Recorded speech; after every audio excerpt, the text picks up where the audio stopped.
Everyone prepared for today? Yes.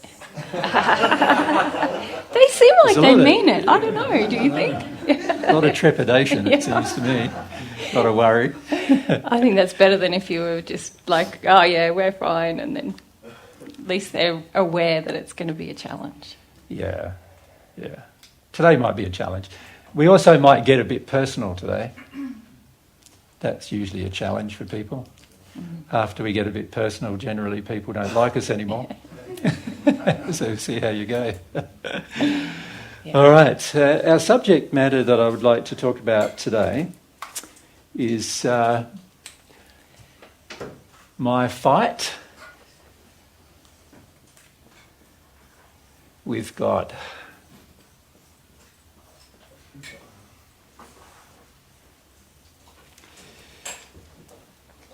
Sound like a decent enough subject? And we go, what fight? I'm not in a fight with God. What are you talking about? What's wrong with you? Yeah. The problem that most of us have is if you look at the questions, many of the questions you asked yesterday, can you see that many of them were based around you feel that what God has created is unfair? Can you see that? A lot of you feel the unfairness of the way things have been created. So an example of that is when I incarnate, I pick up the multi-generational sin through the experience of my forefathers. And most people, when we tell them that, they think, that's so unfair. Right? We should be able to start with a clean slate every time, somehow.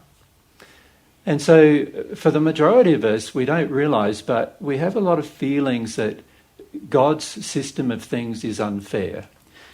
And so when we look at God, and there's myself, and remember we need to get some perspective. Me. Right? And of course that's not in perspective, is it? Because obviously God's infinite and I'm very finite. What we often believe when we look at God is we look at God through all of the injuries and all of the feelings we carry. So we carry with us, because of the different injuries and emotions we have and different demands we have and the different feelings we have about self-determination, my right to set my own laws, my right to live my life how I see fit, all of these kind of things. We look at God and we see God, if we see God at all, and most people a lot of people on earth now are going into complete denial that there's even a God, right? So for most people it's like they're really in a state where they are in complete denial that God exists. So they're completely cut off from even the idea or concept of a God. But those people who are believing in God or do believe in a God also are quite cut off from the personality and nature of God. So they believe God is an ogre, a mysterious, unable to ever be known, unable to ever be grasped by a human, unable to ever really have a relationship with. God's just sort of this, if they believe in God at all, God is just this being that really, for most people on earth, have no impact on their life or barely any impact on their life at all. And you might say, well, what about all of those people who pray 5 times a day or, go to church every morning or all of those kind of things? Well, they don't believe in God, do they? They believe in their version of God, right? Which is very different than believing in God. So if you look at all of the religions of earth, so if you look at religion,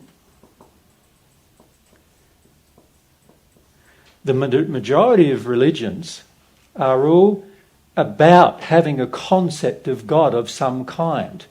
So in the Hindu faith, for example, there's a concept that there's many gods, right? And the Hindu faith has had a large influence on the New Age movement, you could call it, because the New Age movement basically says we are all gods. We are all a part of God. And then you've also got the Buddhist movement,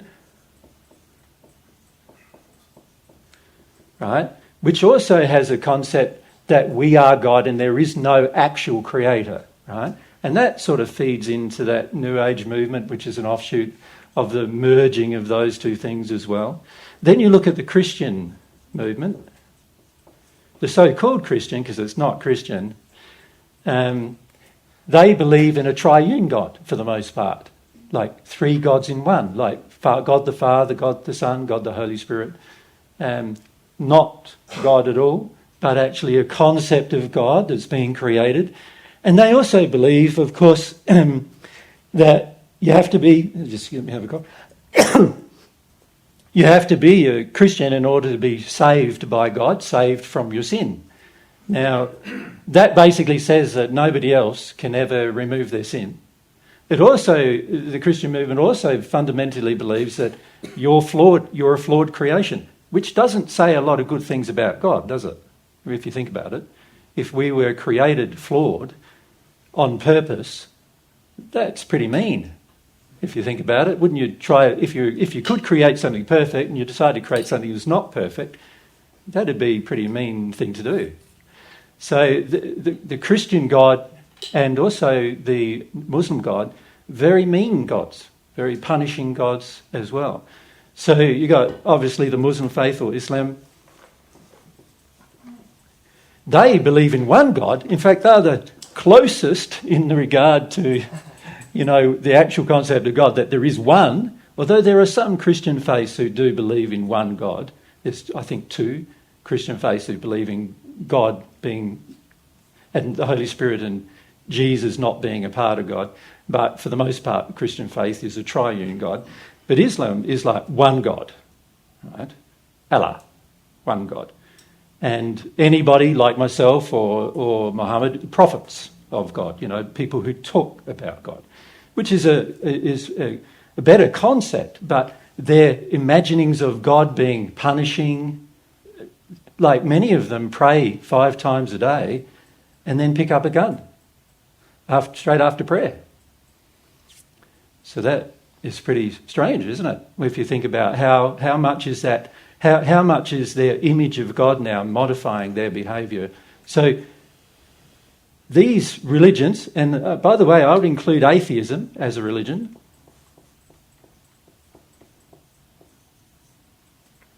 Because atheism is just another concept of God, which is that God doesn't exist. Right? So you've also got agnosticism, which is, I don't know whether God exists. Right? But if you examine all of those concepts, and of course there are many more, Taoist and so forth, there are many, many more religions. In fact, I think by last count there was something like 9,000 religions, of which there's something like 200 major ones, who more than 1 million adherents, and then heaps of hundreds of thousands and thousands of smaller religions where they create their own concept of God. And that's the trouble, is that we're all going around creating our own concept of God, right, in this process. So by creating our own concept of God, there's a number of things that happens emotionally and intellectually to our thinking and our feelings. One of those things is, if our concept of God matches a religious faith, unless that religious faith has an accurate concept of God, we do not have a proper concept of God. So if we're a member of a religious faith that has an inaccurate view of God, then obviously we're going to not ourselves have a proper concept of God either, because we're adhering to the religious faith. Now, every religious faith creates a concept of God, or a concept of no God, in the case of the atheism faith, and I call it a faith in like as just a general term, but it's not really faith, not the kind of faith we've been talking about. Faith is based on truth, and many of these things are faith based on nothing, based on the imaginings, for the large part, of either spirits who created some of these faiths or humans who created some of these faiths. Humans just come up with a concept. Sometimes it was spirit channeled, and other times it was directly from a human, and they come up with a concept that they feel that they could have usually some power with. And then, of course, they impose that concept, and a lot of times it just depends on your family-based injuries as to which faith you will accept and which faith you grew up with in your environment as to which faith you would accept. So if I grew up in India, good chance that I'll be a Hindu.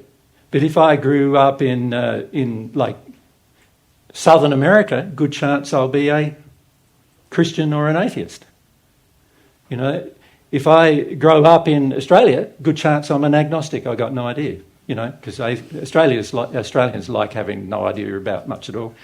If we can get away with it, you know, it means we don't have to make any decisions and choices, right?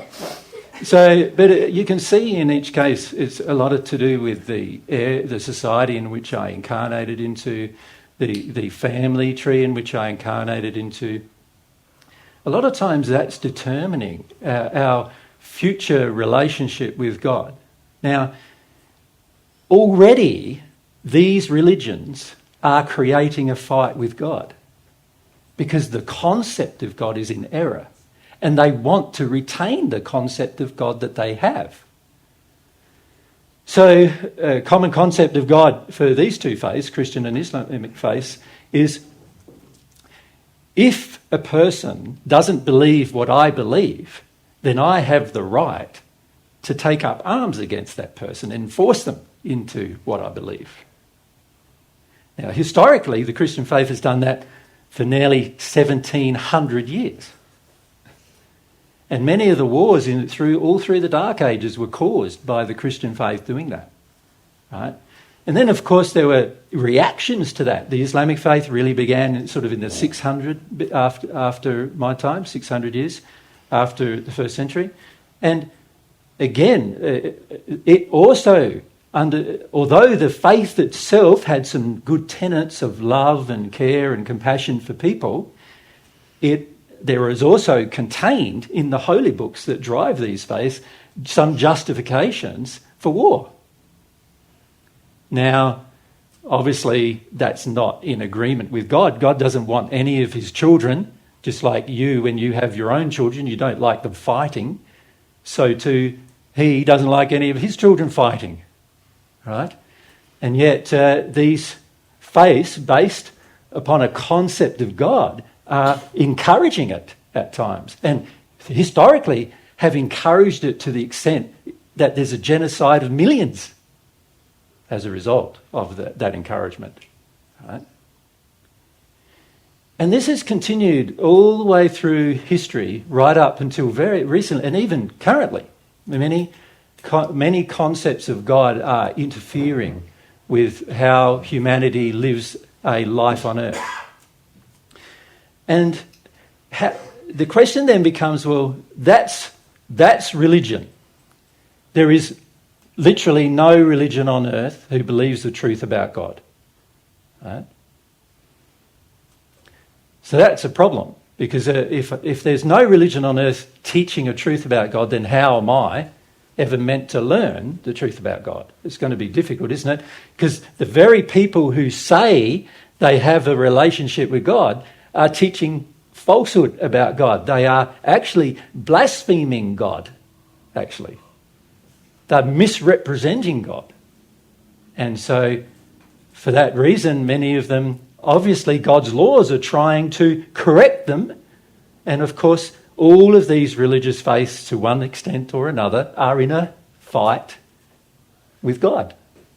They don't want the correction. They don't want to see anything as being different to what they believe it is. Now, let's get a bit more personal. That's groups of people. What about me? What about me? Let's look at me now. How do I fight God? So we see with religion, there's a lot of misconceptions about God that are in opposition to God. There are also a lot of actions taken in religion that are in opposition to love and therefore in opposition to God. But what about me? Because you see, a lot of times I have a tendency to blame everybody else for the terrible condition of the world. And I say to myself, but I'm only one of 8 billion on this planet. It really doesn't matter what I believe. But, it does matter what all those groups of people are doing and believe, and how terrible are they all, But we rarely look at ourselves and see what we're doing, and particularly what we're doing with God. So what are you doing with God? Now, yesterday, the questions demonstrate, you can see that we have an internal emotional argument going on with God for the most part. The emotional argument is, I don't like what you've done. So we're basically saying to God, I don't like what you've done, right? You've made a crappy world for me to come into. And we, of course, don't appreciate all the beautiful gifts that we've been given in this world when we have that attitude. And so we think we come into this crappy world and we just have a crappy time of it, on earth as well. And then we die, and then we're so scared of dying, so we try to live as long as we possibly can. And then, of course, we die anyway because none of us can live, longer than our condition allows. And so we die. And then because nobody comes back, or nobody very convincing anyway, comes back and talks to me about what's afterwards, So what am I meant to believe, Leon? There's people who come back and say, oh, you don't have to worry about anything, everything's fine now, we know everything now, and there's reincarnation and that works, and you're just going to come back to Earth. And a lot of you, if you think about reincarnation, you go, what? Why would I want to come back to Earth? The last time was bad enough. And sort of like, so we have all these kind of attitudes as well. And so a lot of us get into this state where we just become so frustrated about finding the truth. And instead of looking maybe at the means by which we're trying to discover truth, or instead of looking at the method we're using to discover truth, or instead of looking at, love as a governing factor and then trying to bring everything in harmony with love, we just give up and we go, what's the point? Let's just try our best to live the best life I believe I should live, not anybody else, but I believe I should live, and suck the life out of the planet while I'm doing it generally. That's, everybody in history has done that. Why can't I? Everybody in history has, whenever they had resources at their means, they used them all. Whenever they had the ability to destroy something for their own benefit, they did. So why can't I? Right? It's very unfair if I can't do that, is almost what we believe. And so we have all of these justifications, internal justifications, as to why we should forget about the whole concept of God, even if there is one, and just live out our life on earth. And then we pass. And because many of us sort of believe there's probably, and don't have a lot of conviction that there's much after passing, we sort of believe and we become very focused on living in the physical. So my problem becomes I become very physical in my orientation towards life. So I barely think about spiritual matters. And when I say barely, if you think about spiritual matters, I say 1 hour a day, that's pretty unique. But when you think about 1 hour a day, that's only 1/24th of the day. So it's not very often. Can you see? And the average person probably doesn't think about God or spiritual matters or love or, developing themselves in love or becoming a more loving person like for an hour a day. Most people would be lucky on earth to think about it for 5 minutes a day, right?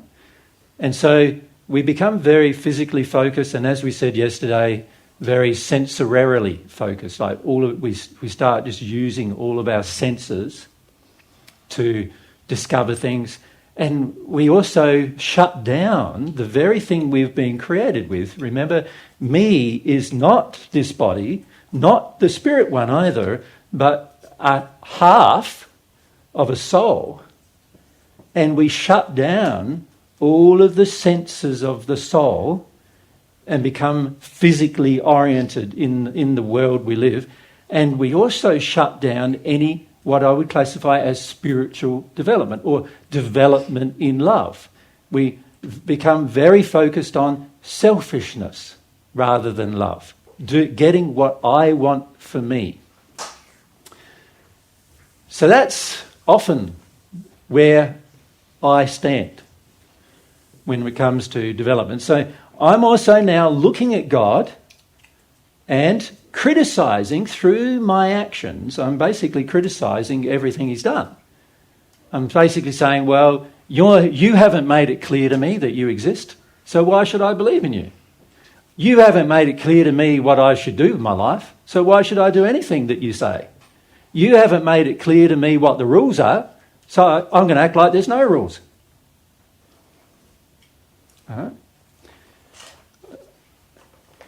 I don't know about you, but driving around in Austria, I sort of feel the same to some degree.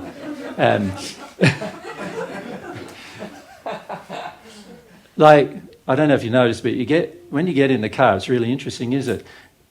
There's a speed limit sign, 80 or whatever, and you drive at 80, and everybody's going, whoa, whoa, whoa, whoa, like past you like nobody's business, like 100 k's or more, and you're going, I thought the speed limit here was 80. So it doesn't seem to be 80, but and then it says /80. What does that mean? It's sort of like, now I've got to guess what the speed limit is. It's not 80. That's all I know. It's not 80. So now, when everything is so indeterminate like this, there's a tendency in you to just ignore things. Can you see that? And this is what a lot of humans have done with their relationship with God. They just sort of ignore things. Seemingly indeterminate, it seems. And so we start ignoring it. But there's a few things we need to bear in mind when we consider the earth in which we live. Humans have been on this earth for around about 165 or so, thereabouts, 1,000 years. During that time, they have more and more detuned away from God and the structure. And in that 165,000 years, we have terraformed the planet. Literally terraformed it.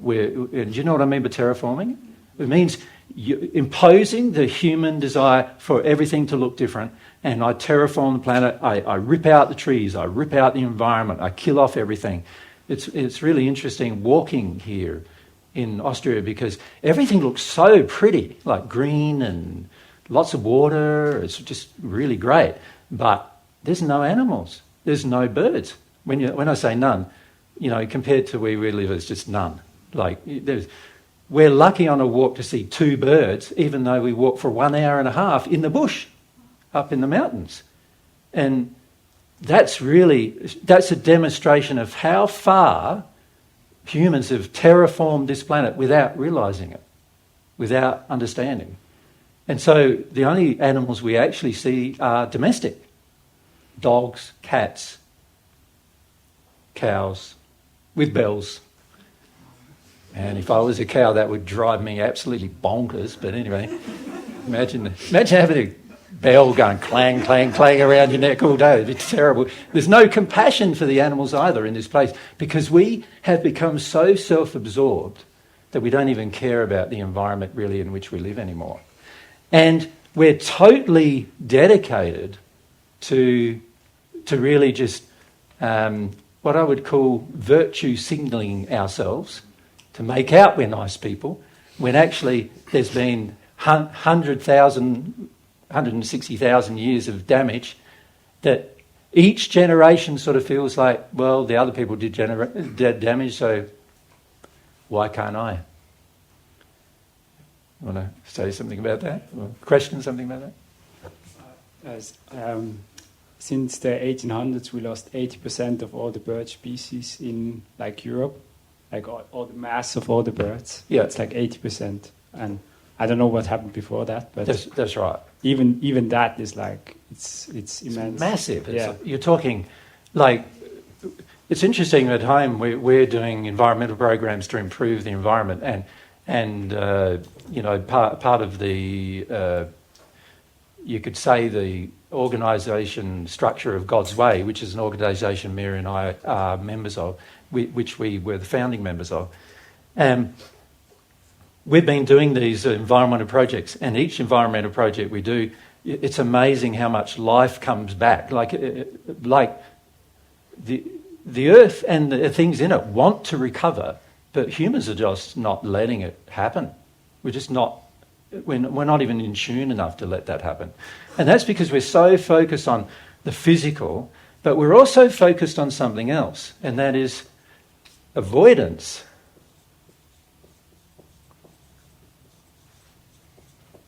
Of pain. Right? And for most of us, emotion is pain. So you could almost say avoidance of emotion. Right? So we're so focused on the physical and also on avoiding emotion that we end up in this state that everything we're choosing to do is, how can I get away? How can I get more comfort? How can I get away with not having to feel some pain? So the interesting thing about God's creation is God's created a system that has a pain loop in it. So every time we break the law, there's meant to be some pain so that you know you've broken the law, right? But when we are in the state of avoidance of pain, we detune from the pain. And so now the feedback mechanism doesn't work for us anymore. We're ignoring the feedback mechanism, that one of the feedback mechanisms that God has created. Of course, it's only one, because God's also created in the soul with a conscience, which bothers us every time we do something unloving, and yet we eventually completely detune from that as well, to the point where we don't even listen to it at all, right? The average person on earth acts as if they have no conscience. It's interesting because historically, through millennia, the humans, philosophers, have had fascination with the concept of the conscience. Where does this... They've always been thinking, where does this morality, what's right, what's wrong, come from? Because it seems like most people in society do feel what's right and wrong. They do have the feeling of what is right and wrong, or, in terms of determining it. And yet the average person in society generally doesn't listen unless the conscience is about something that's major. Like, should I murder somebody? Well, the average person on earth goes, no, you shouldn't murder somebody. But if you have to go to war, murder's okay. Or if you're pregnant and you don't like the father, murder's okay. In that abortion is okay. If you, there are other periods of things that where we think, murder is sort of justified. We just talked about religion. If somebody's got a different religious faith than mine, and they're, too pushy about it, they don't shut up about it, then you can get violent with them, and to the point of murdering them if you want.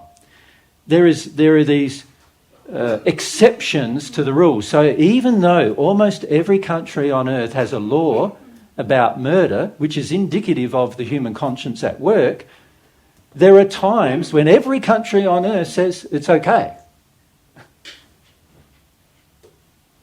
So we're not very consistent either with the application of the law based on the conscience either.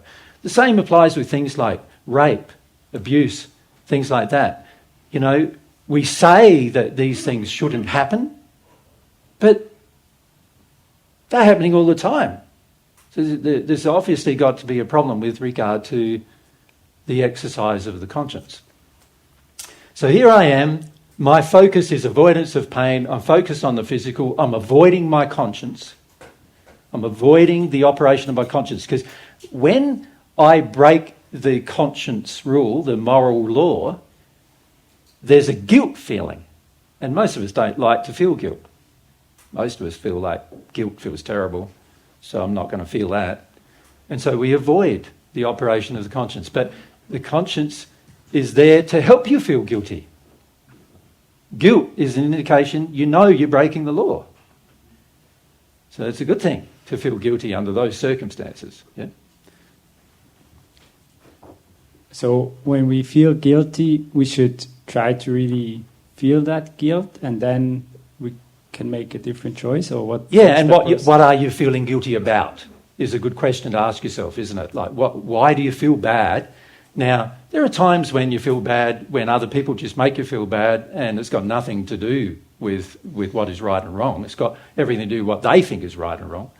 But there are other times when you're just thinking by yourself, you feel like you want to take an action, or you have taken action, then you reflect about that action in your life with no pressure from external, and you can still feel bad.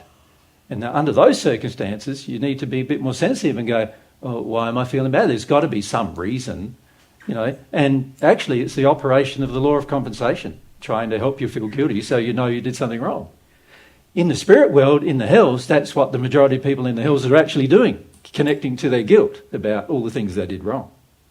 Yeah? So it's better to do that now, but the average person on earth doesn't do that.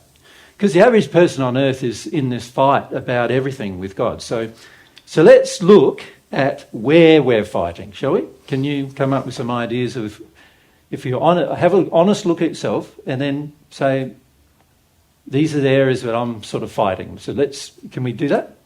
So we want to start. So you want up the back there. Just keep your hand up there. And down the front here. Yep. Nellie. Yeah, Nellie or Eric? Nellie. No, just Nelly. Yep. Yep. So you want? I know for myself that I've got this belief that sin is freedom.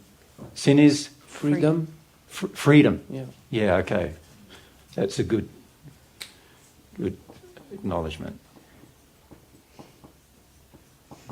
A lot of us also have the belief sin is my only source of pleasure.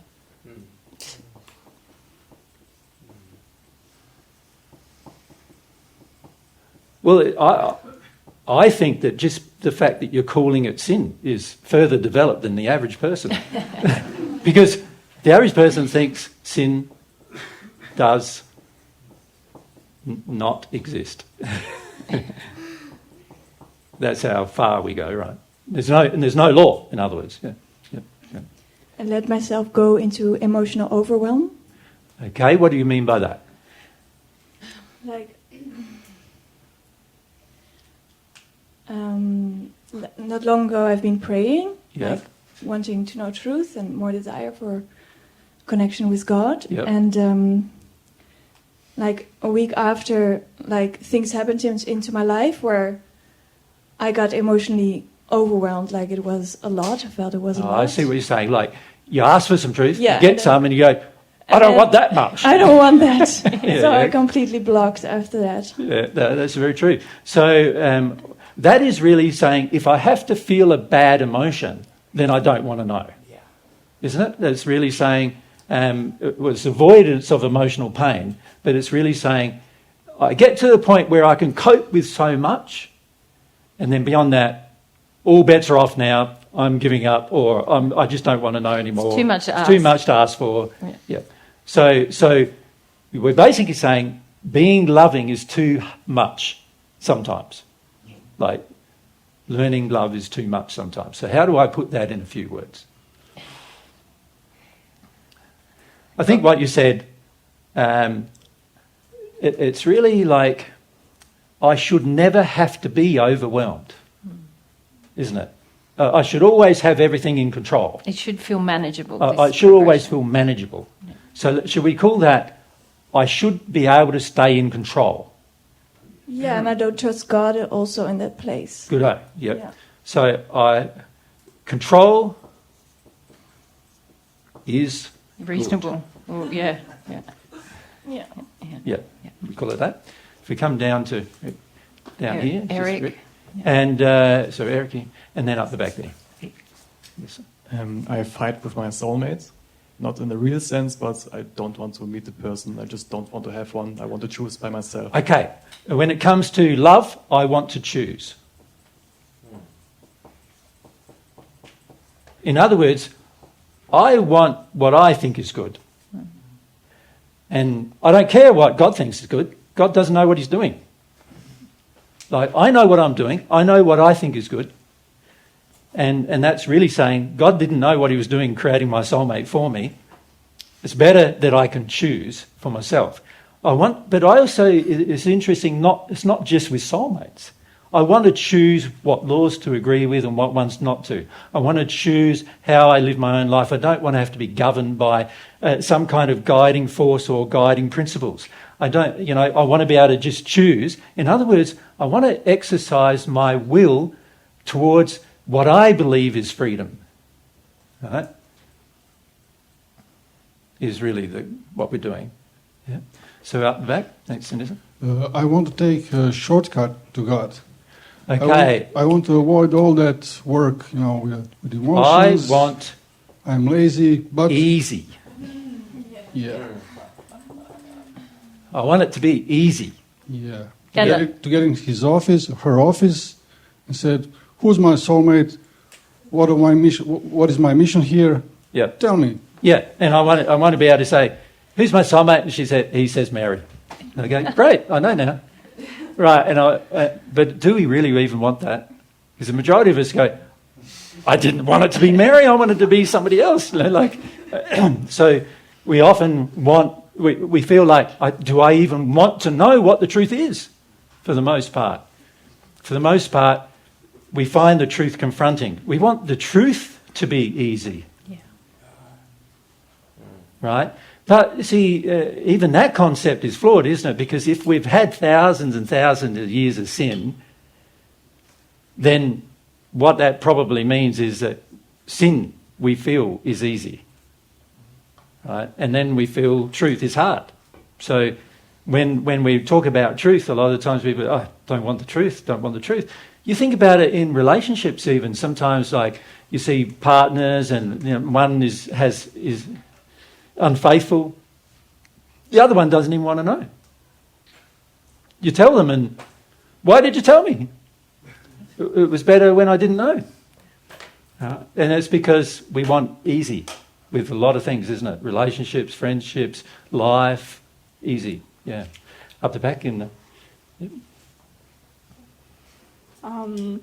I want love, but I don't want to work for it. Like, it should be easy, like you said. But like, I want to feel the love and also give love, but I don't want to feel the emotions that will bring me there. Yeah, we've got to be careful here, don't we? Because actually love is very easy. Yeah. And it's one of the easiest things to do, actually, is to love somebody. But when you've got sins that operate in disharmony with love or that are focusing you towards selfishness, then, of course, love becomes a lot harder, right? And so you could say, me saying I want really what I want,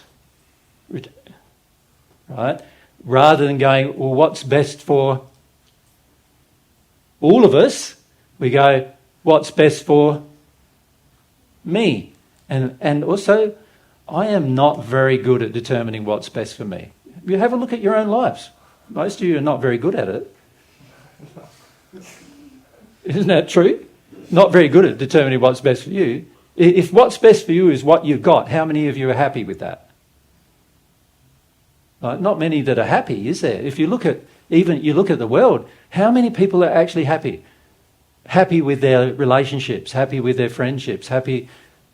Most of the time there's problems and all we do is compromise about them.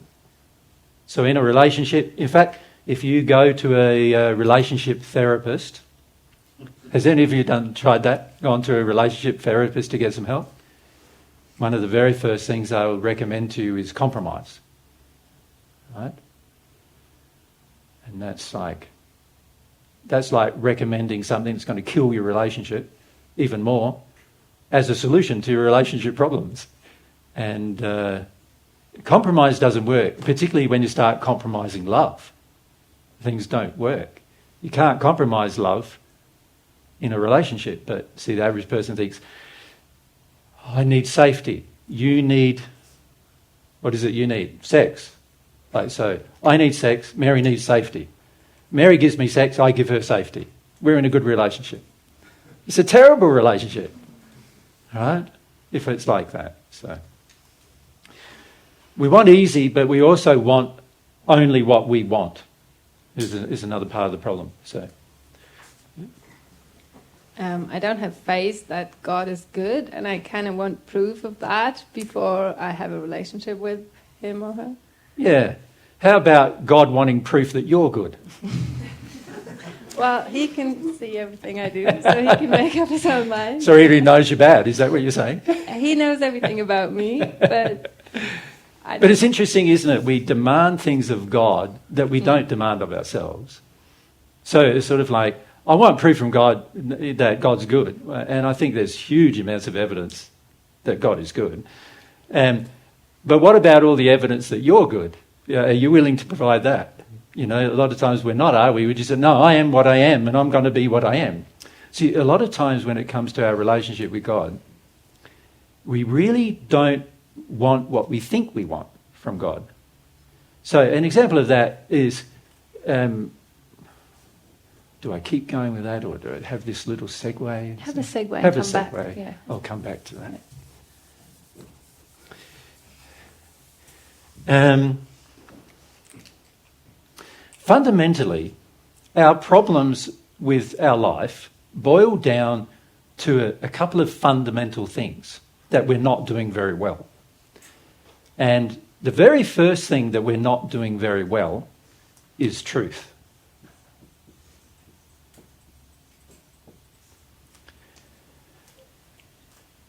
When we are not focused on what is the truth of the universe, the truth of how everything works, when we are not focused on that, we are going to start to get ourselves in a position now where we enjoy the error. We enjoy the lie, right? Now, when it comes to truth, the opposite of truth, obviously, is the error. Actually, blue is good, red is bad. Right, so I'll write error in red. So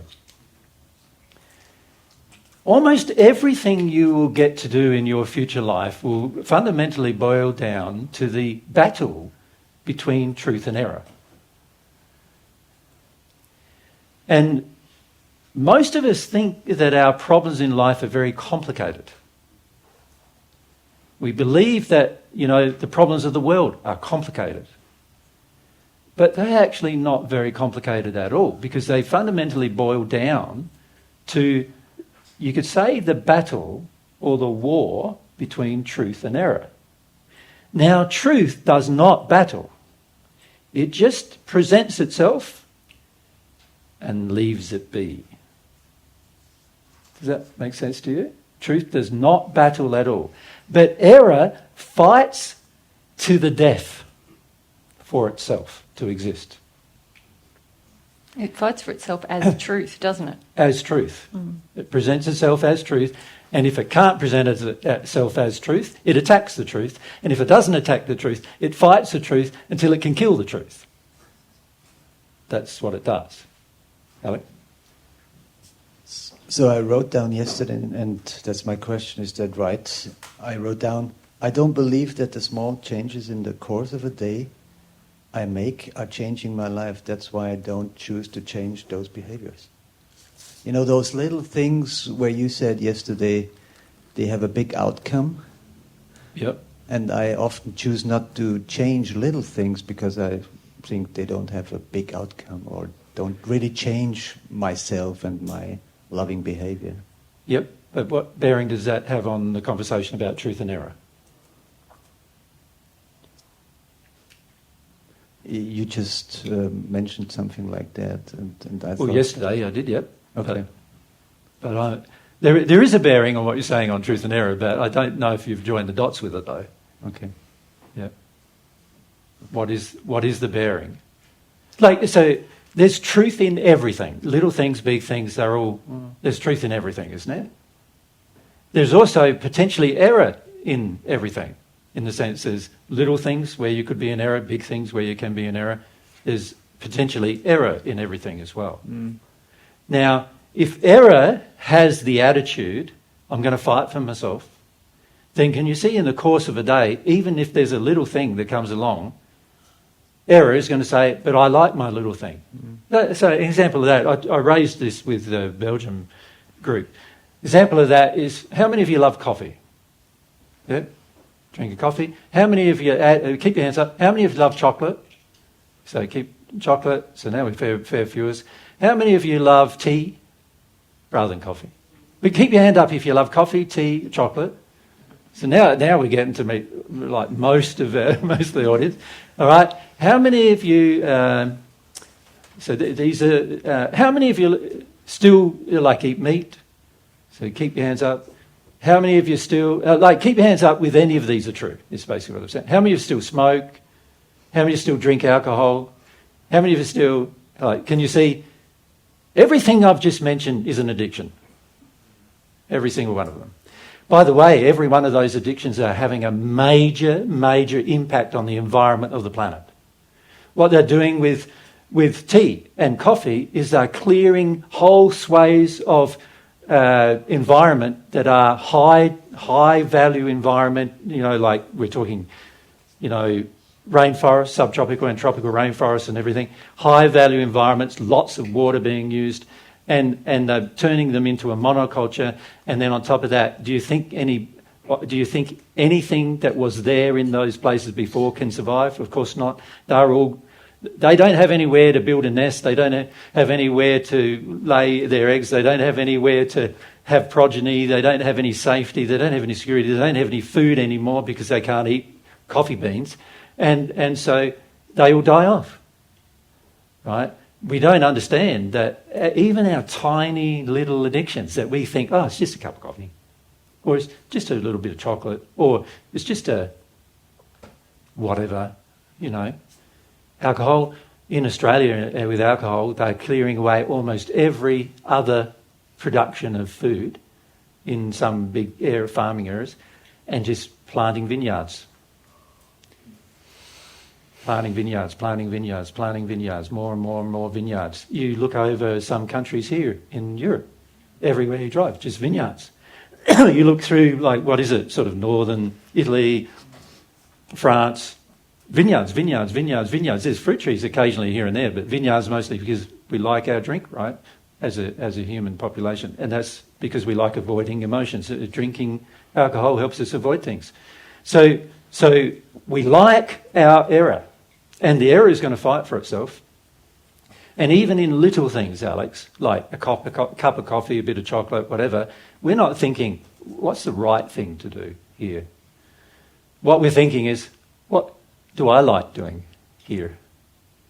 That's really what we're thinking. Yeah, and it's similar to, I think I said to you in private, Alex, we get ingrained in these things that we each, if you look at even individual actions or interactions with people, and we often think, that was just a small thing, but it's actually a pattern of behaviour, or which is really a pattern of managing emotion that helps us to avoid truth on a day-to-day basis. And that's why we end up, when we start our emotional work, going, I don't even know what I feel. I don't know why I can't connect to God. It's worse than that, because not only do we not know what we feel, we don't even want to know what we feel.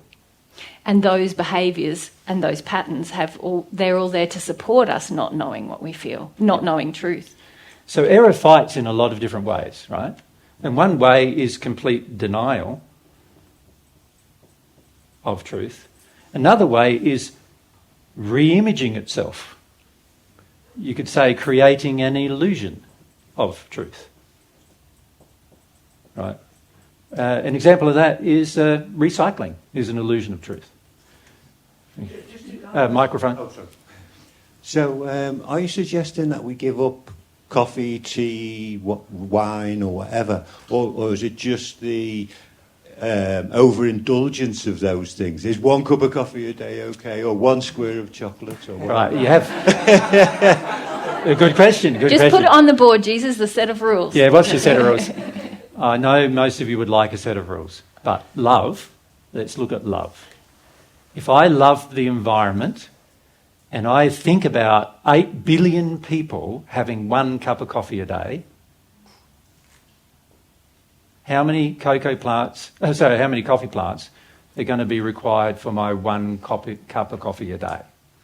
If 8 billion people do it. It's the same, if there's 8 billion people eating meat, how much more of the earth is going to have to get destroyed for those 8 billion people to eat meat every meal? If there's 8 billion people on earth eating chocolate, where are we going to get it from? Like 1 bar of chocolate is a whole tree, whole cocoa tree, which takes 1 whole day to harvest and so you've got to also bear in mind that person who's doing that is earning less than $1 a day doing it. He doesn't live like we live, because we want our chocolate at a certain price as well. We're not willing to pay like $20 or $30, 30 euros a bar for it. We want it for €3 a bar. And so we're not prepared to even give them a decent wage to do it. But even if we did give them a decent wage to do it, 8 billion people having a small bar of chocolate a day, where is that going to end up? So what I'm suggesting is, yes, why are we doing it? It's because of an addictive need to do it without consideration of love. Now, when there is an addictive need without consideration of love, the very first thing a person would do who loves would stop doing it. They would just stop, and they would feel the reason why they want to do it, why they feel the need. So for example, if I feel the need to have something that I know is damaging to the environment, I've got to make sure that my desire to do it is ethical, or has some balance in it, or has some educational purpose, or has some greater good, other than just, I want a chocolate bar because I need to suppress an emotion. See, it's well known, isn't it, that these substances, alcohol, chocolate, coffee, they affect the transmitters in your brain to make you feel good. So I would ask you, why don't you feel good without them? Now, God created all of the beautiful plants that he created all around the earth, but do you think he created the processes now that we put upon them? It's sort of like, if you look at what's the most abundant sources of food, it's fruit and vegetables.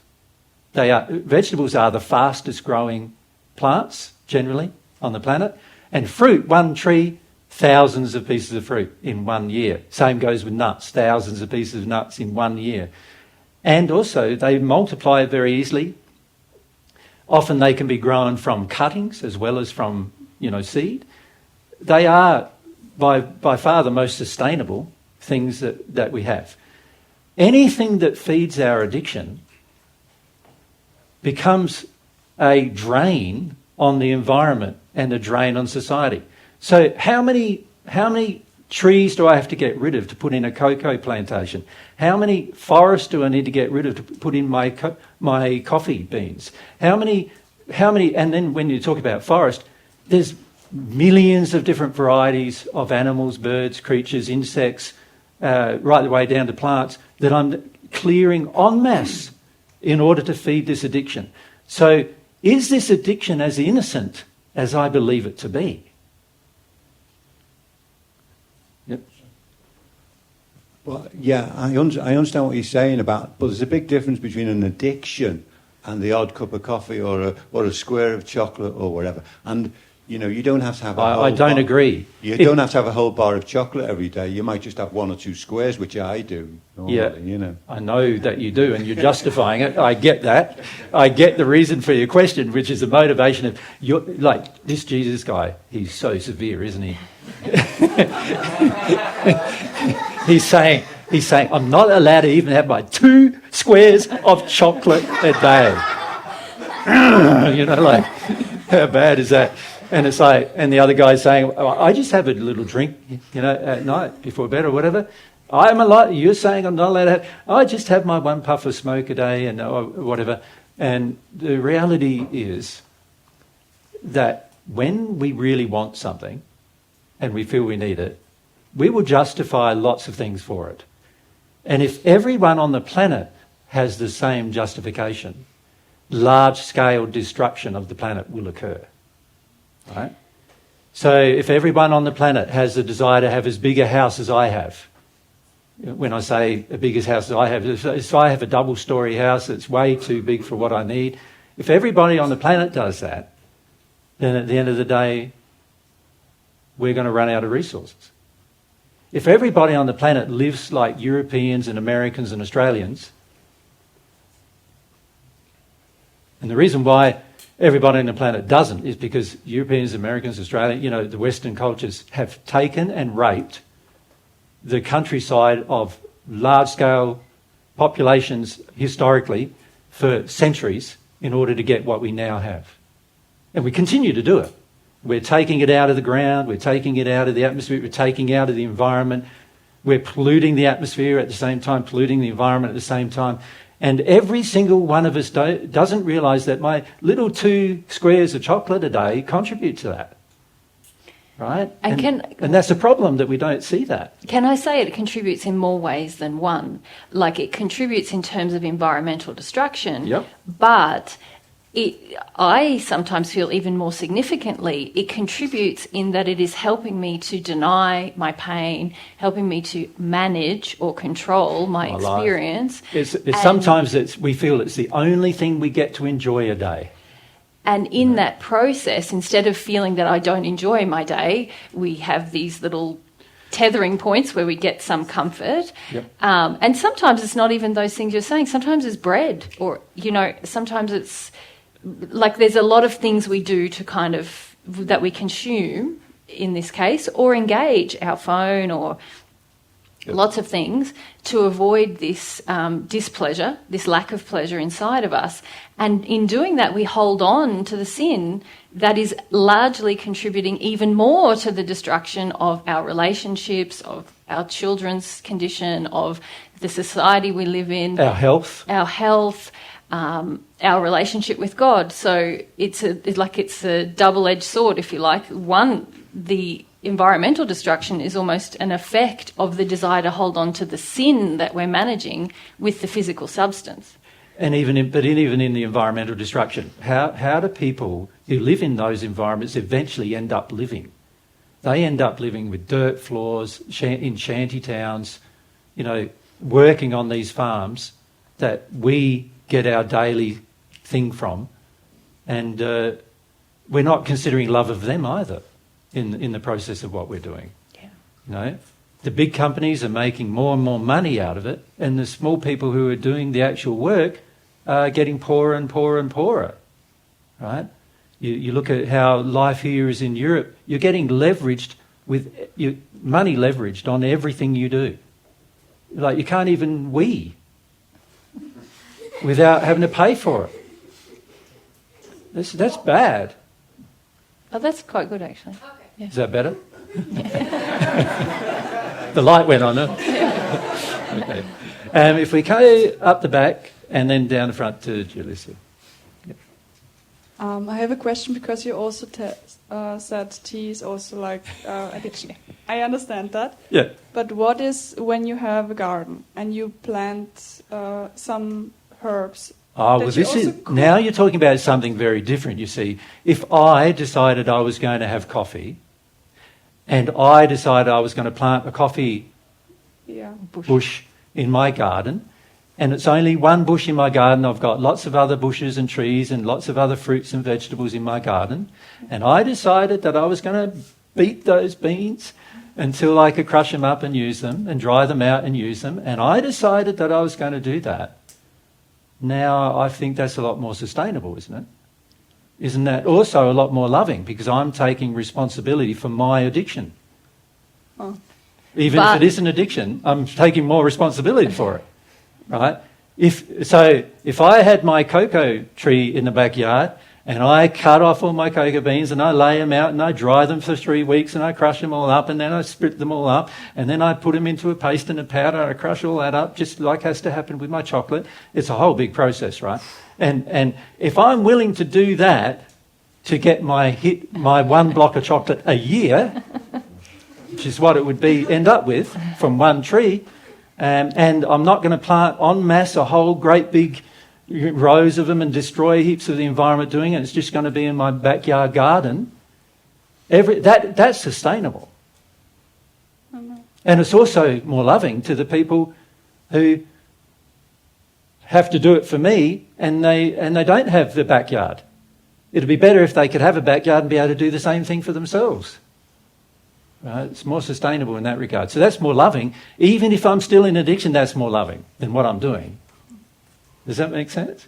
So yeah, if you want to have a, tree in your backyard, tea tree, a couple of different varieties even, as long as the birds and the animals and people, and particularly people, are not being treated unlovingly, and the environment's not being treated unlovingly from what you're doing, I don't see any... And it's an occasional thing that you have because you like the taste or whatever else, not because of an addiction, and you're willing to do it for yourself, just like you're willing to clean up your own poo and wee for yourself whenever you make that, and you're willing to wash your own body for yourself, and you're willing to clean your own house for yourself and all of these kind of things.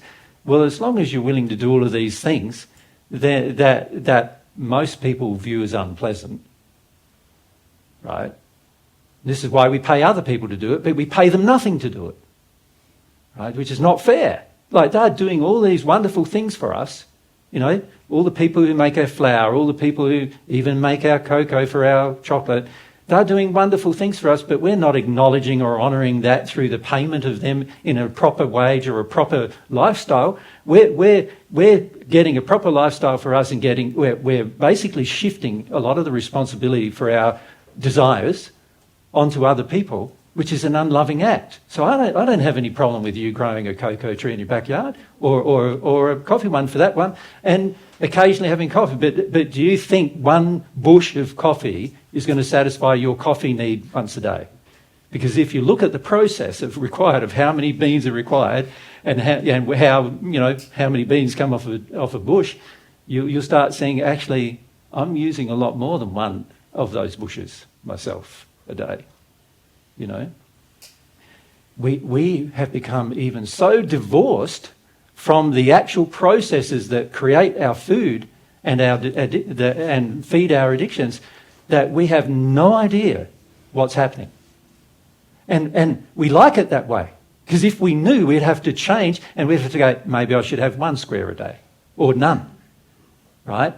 And we'd have to change that, but we don't want to know, and so we don't want to change that. And then we say, my little thing is fine, but would you be prepared to do all of the work for yourself, is the question I'm asking you. Because if you're not ethical.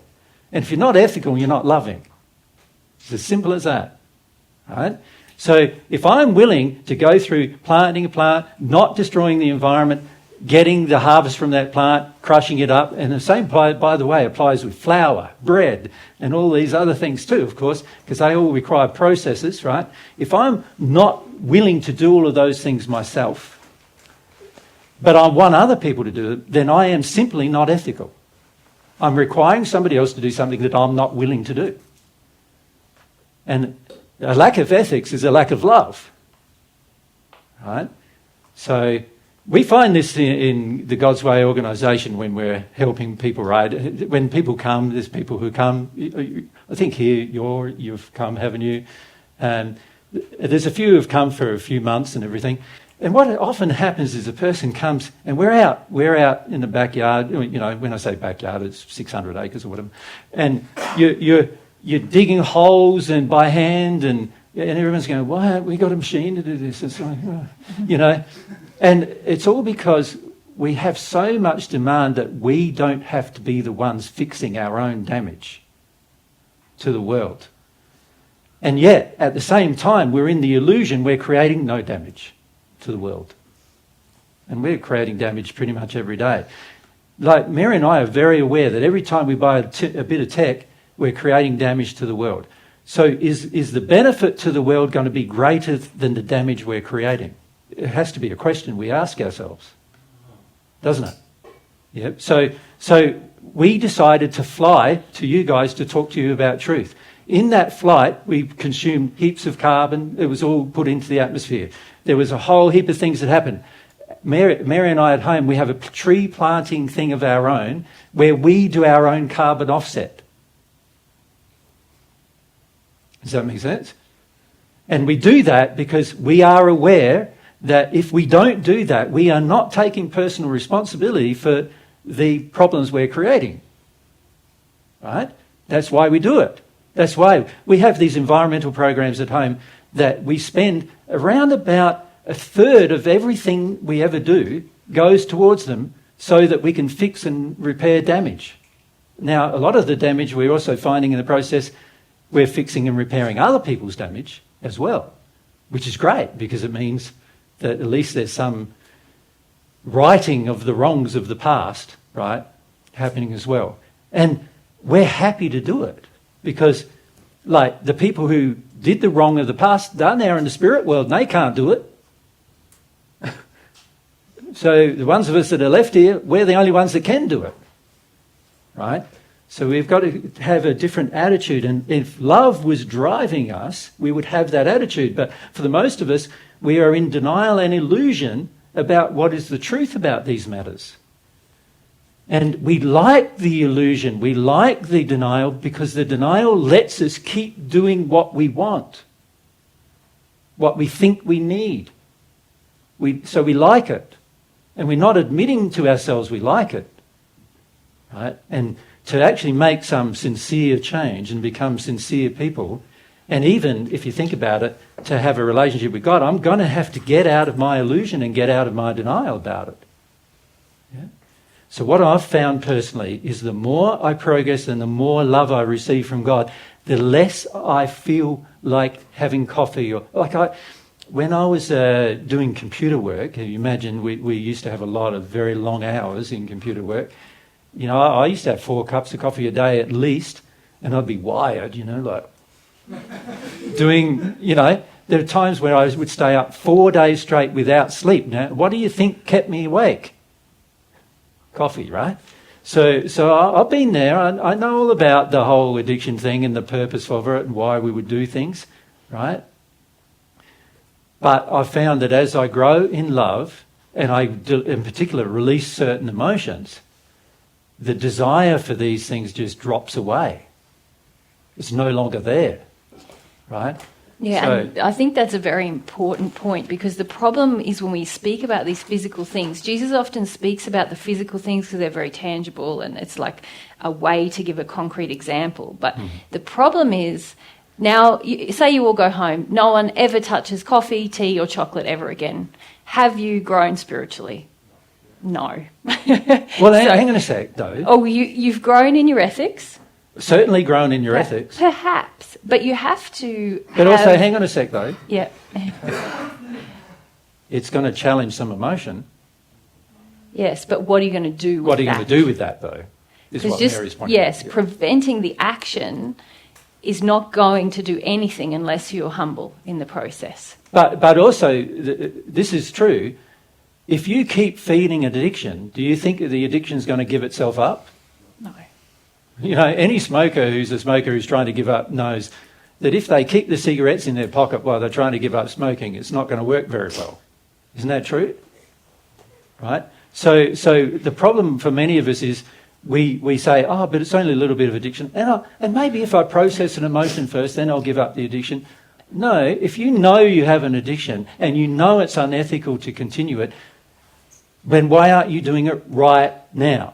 Yeah. Right? The reason why you're not doing it right now is emotional. It's a sin, which is an emotion that exists in you in disharmony with love, and you want to leave it there.